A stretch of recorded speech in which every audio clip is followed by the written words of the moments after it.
அன்பான வாடிக்கையாளர்கள், நம்ம பைசல் ப்ராப்பர்ட்டிஸ் நல்ல ஒரு பிளாட் ஒன்று வந்திருக்கு. பார்த்துருங்க. இந்த இடம் எங்கன்னு பார்த்தீங்கன்னா நம்ம கன்னியாகுமரி மாவட்டத்தில் நம்ம நாகர்கோவில் டு குளச்சல் ரோட்டில் ராஜாக்கமலம் பக்கம் பிள்ளையார் விளை அப்படி தானே? பிள்ளையார் விளை உங்களுக்கு ரோட்டு பாதையோடு இருக்குது. கிழக்க பார்த்த கண்டம். மெயின் ரோட்லேருந்து ஒரு 200 மீட்டர் தான் வரும். பார்த்துருங்க. ரோட்டு பாதையோடு இருக்குது. கிழக்க பார்த்த கண்டம் ஒரு 200 மீட்டர் வரும். இந்த இடம்தான் ஒரு 15.5 சென்ட் இருக்குது. பக்கத்தில் எல்லாமே வீடு தான்.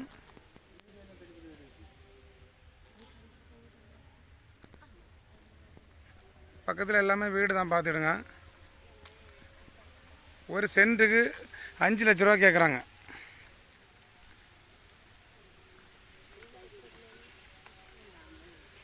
உங்களுக்கு ஃப்ரண்டேஜ் பார்த்தீங்கன்னா ஒரு 50